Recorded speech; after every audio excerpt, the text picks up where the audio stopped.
এখন 25 তারিখ দুপুরবেলা, আর আমি এই মুহূর্তে আবহাওয়ার যে জরুরিকালীন আপডেট রয়েছে সেটা দিতেই আপনাদের কাছে চলে এলাম। সবাইকে কর্ম করেই খেতে হয়, এবার আমাদের মধ্যে অনেককেই কর্মসংস্থানের জন্য রোজই বাইরে বেরোতে হয়, তাদের জন্য এই ভিডিওটা খুবই কাজে। তার কারণ হলো এই যে নিম্নচাপ উঠেছে বঙ্গোপসাগরে, মেনলি চীন সাগরে উঠেছিল ঘূর্ণিঝড়, সেই চীন সাগর থেকে কিছুটা মেঘ বঙ্গোপসাগরে এসেছে এবং বঙ্গোপসাগরে একটা ঘূর্ণবাত তৈরি করেছিল যেটা নিম্নচাপে পরিণত হয়েছে।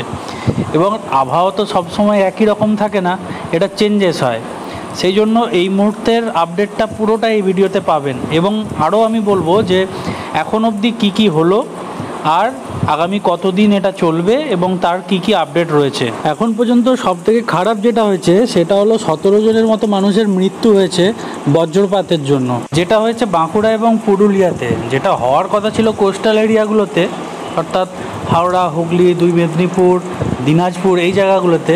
কিন্তু প্রকৃতির এমনই খেলা, সেটা হয়ে গেল মানে বজ্রপাতটা বেশি হয়ে গেল আমাদের বাঁকুড়া এবং পুরুলিয়াতে। সমস্ত দক্ষিণবঙ্গ জুড়েই ভারী থেকে অতি ভারী বৃষ্টি কিন্তু হবে, এবং এটা যেটা আগে বলা হচ্ছিল যে বৃহস্পতিবার শুক্রবার বেশি হবে, সেটা এখন অবধি বলা হচ্ছে কাল বৃহস্পতিবার তো হয়েছে, এখন চলছে শুক্রবার, শনিবারেও বৃষ্টিটা চলবে এবং অল্প থেকে মাঝারি বৃষ্টি সোমবার অবধি চলবে।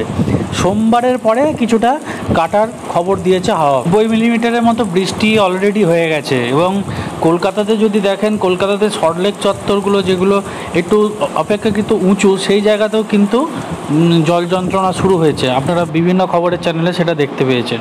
এবার আমি যে এলাকাতে থাকি অর্থাৎ আরামবাগ গোঘাট চত্বরে, আমাদের এখানে কিন্তু দফায় দফায় বৃষ্টি আসছে এবং মাঝারি থেকে ভারী বৃষ্টি কিন্তু সবসময়ই চলছে। প্রায় ভোর রাতে বা গভীর রাতে কিন্তু বৃষ্টিটা আরম্ভ হয়েছে, সেটা এখনও চলছে বিক্ষিপ্তভাবে। তবে নিম্নচাপটি কিন্তু আরও শক্তি বৃদ্ধি করেছে, বৃহস্পতিবার থেকে সোমবার অবধি কিন্তু বৃষ্টির সম্ভাবনা।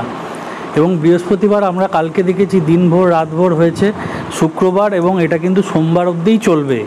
ভারী থেকে অতি ভারী বৃষ্টি হবে কিন্তু মেদিনীপুর, পুরুলিয়া, বাঁকুড়া, হুগলি, হাওড়া এইসব জায়গাগুলোতে। তো এরপর যদি আবার কিছু গতি প্রকৃতি চেঞ্জ করে এই নিম্নচাপটি, আমি আবারও তার আপডেট নিয়ে আসব। আর এর মধ্যে আপনারা একটু কমেন্ট করে জানান যে আপনাদের এলাকাতেও কীরকম কী বৃষ্টি হচ্ছে। সোমবার অবধি এরকম চলবে, এটা কিন্তু মোটামুটি পরিষ্কার হয়ে গেছে এখন। পরবর্তী আপডেটগুলোর জন্য অবশ্যই চ্যানেলটি সাবস্ক্রাইব করে রাখুন আর লাইক শেয়ার করতে ভুলবেন না। আবার দেখা হচ্ছে তাহলে পরবর্তী আপডেটে, ততক্ষণ অবধি বাই।